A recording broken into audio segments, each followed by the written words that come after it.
Hey there guys, it's Silver, your host, and we're here to talk about Sifu. It's newly released, and I want to give you a first impressions. For reference, I have played through the game's prologue, the first level of the game, and gotten up to the first boss, so I feel that's enough. Now let me give you a bit of basic plotline for those of you who might have missed it. You play as the son of a murdered martial arts master, or daughter, if you so choose to be, and you are going on a stereotypical but no less fun Chinese adventure of avenging your murdered parent by taking out the people responsible or that were present during your father's murder. And that's highlighted really well as far as I'm concerned with the way they go about the prologue. The prologue is one of the most fun that I have played for any game in quite a while, to be honest. I was ripping through this rain-drenched temple, taking out countless students, and I'm like, wow, I feel like a total badass here. And then I find at the end of the prologue, oh no, wait, I'm playing as the bad guy here. The way they did that, very nice. Very, very nice. Now, let us move on to a bit more of an essential part of the game, combat. How do I feel about combat? Combat especially really is the meat of this game. Its crux, its heart.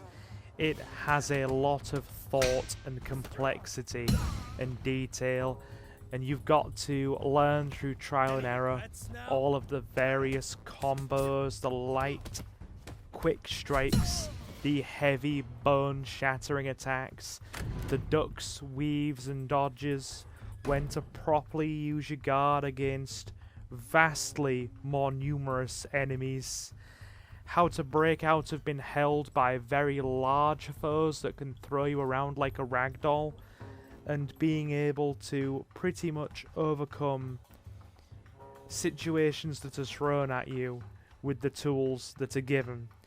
You really do feel like the protagonist of a martial arts movie. It almost feels movie-esque with the combat system, if you ask me. And you can see that playing out in the background at this moment. The fights that we're having, just throwing people around, causing chaos and destruction, and feeling like something out of a martial arts flick, really. It's nice. It's very nice. Loving every second of it. A lot of positives here.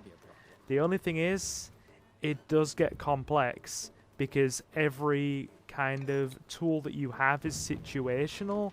So it isn't just a case of keep mindlessly slamming this button and that button because it won't always work.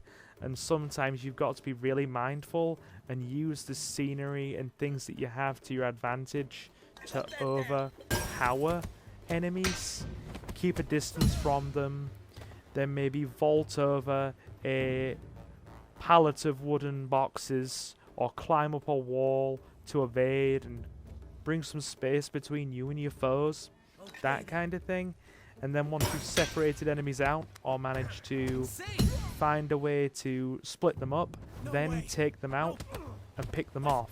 Sometimes being strategic and really learning when and where things fit is a good positive.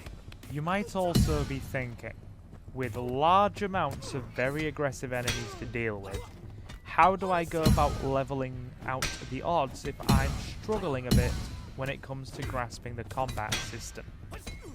Simple answer, this game has weapons, and this function, this mechanic, I really, really like.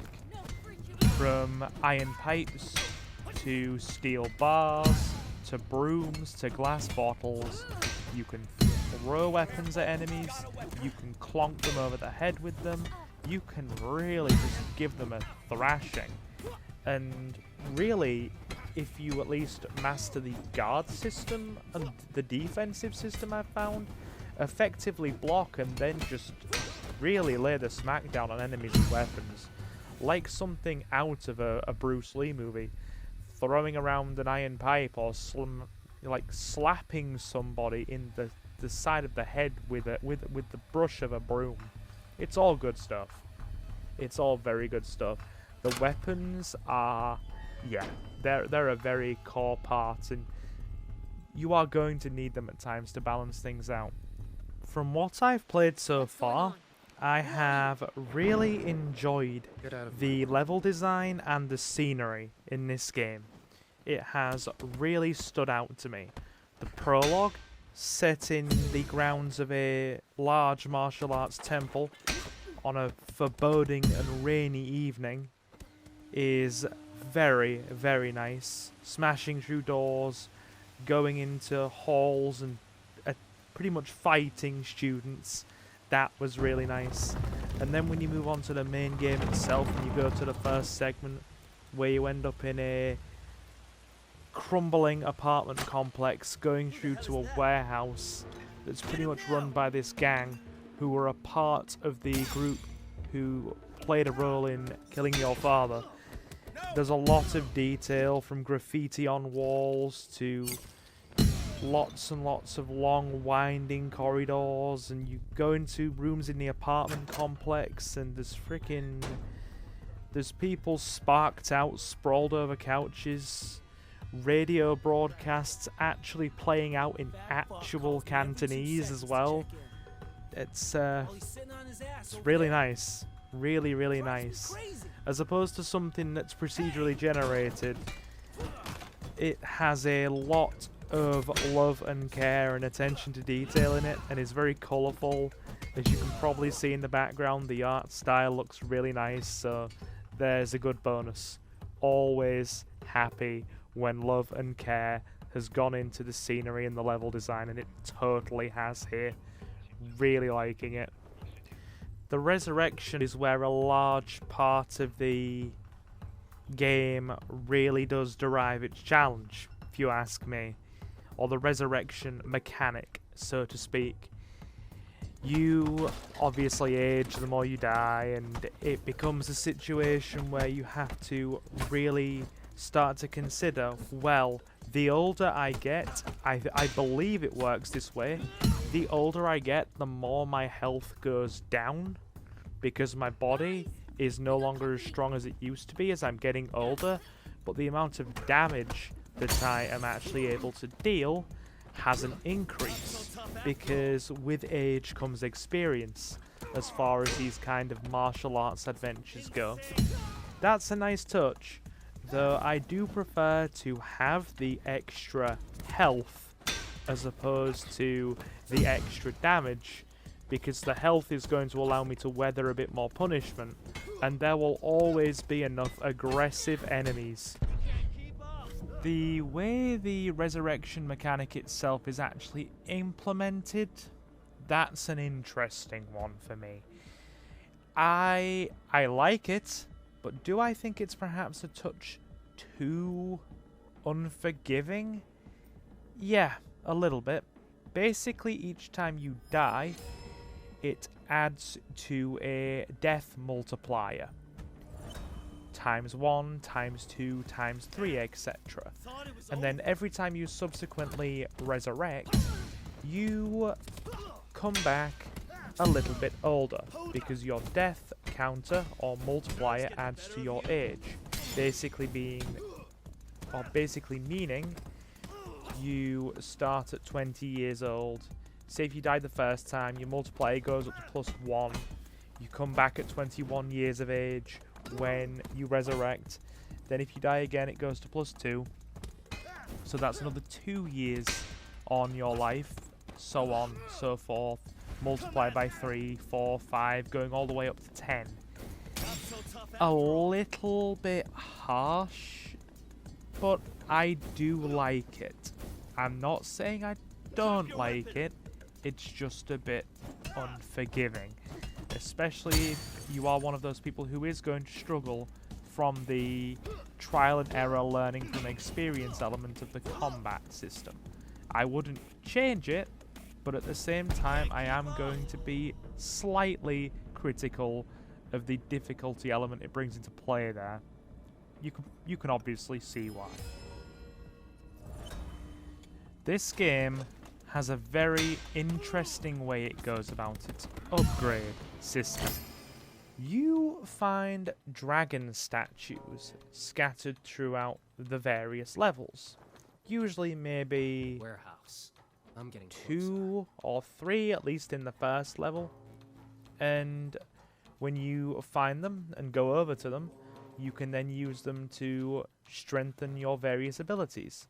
For example, the amount of damage you do with weapons, the amount of health that you recover by doing takedowns. Something I forgot to mention when it comes to combat, you can perform takedowns on enemies that are stunned or wounded to slightly recover your health. And by purchasing an upgrade from a dragon statue, you can increase the amount of health recovered. You can even get an extension to your block meter, which is basically called structure. So you can guard for a bit longer without being guard broken, that kind of thing. And you can also learn new moves at dragon statues as well, opposed to just picking them up or being able to buy them from experience when you die, which that's also available. It's nice.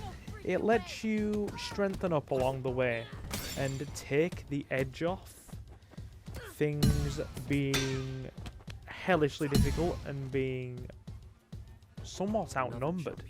The only downside is that some of the abilities that you pick up are limited by age. After you reach a certain age through like subsequent deaths, some of the abilities are locked off and you can't use them anymore or pick up upgrades for them anymore. A key one there is actually weapon damage upgrades. Past the age of about 35, I think it is. It's a very low threshold. Past the age of about 35, you cannot get weapon upgrades anymore, which I found a touch unfair considering that weapons are very strong and also part of the game's core mechanics. But then again, given that your damage goes up the more you age, it might end up being a very broken system. So I can see why they did it. But yeah, the upgrade system, it's okay, it's functional, and it adds a few nice perks here and there. And also fully recovers your strength when you go and visit one, which is good. A full health bar is always good. The only downside is that they're typically hidden behind a fight involving a large number of enemies or a couple of sub-boss enemies, which is a bit mean, but then again, you've been rewarded, aren't you? So I can't complain at that. That's all well and good. Now then, the big question at the end of all this, after I've given you my first impressions of what's available, would I recommend it? Definitely. I would definitely recommend you give this a try. If you like things that have a bit of a roguelike touch to them in terms of their mechanics and difficulty, at least in terms of the aging mechanic in this game, it adds a few of those difficulty elements in there that are quite nice. And if you're one of those people that likes challenging fighting games or anything of that variety, this is definitely one for you. But if you are lacking in time or the patience to really sit down and master the game through trial and error, granted it isn't very long from what I've heard, it can be finished in about maybe 3 to 4 hours on average. That's the average it's been given from what I hear, but I don't see it being that, considering how difficult some of these fights are and the trial and error sort of stuff that is involved. But yes, I'd definitely say you give it a shot. Definitely give it a shot. The game is on sale for $40 or your regional equivalent. So it's not a full price title, and that's also the collector's edition, the Deluxe Collector's Edition. I believe if you go for the regular edition now, it's only 30, so it's very reasonably priced for what's on offer, and considering that it's not excessively expensive, I don't see why it's not worth at least picking up and giving it a try, or at least going for the demo and seeing how you feel and then maybe going for it. Like I said, you might have to clarify with the demo, but I did hear that there is one, if you are that way inclined. And I will most certainly be streaming this game in the foreseeable future. Possibly in the next few weeks. We'll see. Now, if I was to quickly talk downsides before we go for our outro, the only thing that I think might be a problem is if you die too consecutively and struggle to master the mechanics, you will age out of existence and die permanently, because with time and age, your amulet that keeps you alive as part of the game's resurrection mechanic gives out and stops working. So that can be a problem. It's going to really push you to master things, or learn the hard way by not mastering them and dying consecutively. It's one of those kinds of games. Not for everybody. It's definitely for me though. I've enjoyed it thoroughly from what I've played so far. Granted, I do really like martial arts games, so I already have a horse in the race already. I hope you've enjoyed our little first impressions here. Thank you very much for stopping in, and I will see you in the next one. So guys, I have been Silver, your host. Have a fantastic morning, afternoon, or night, and I will see you again very soon. Take care, guys.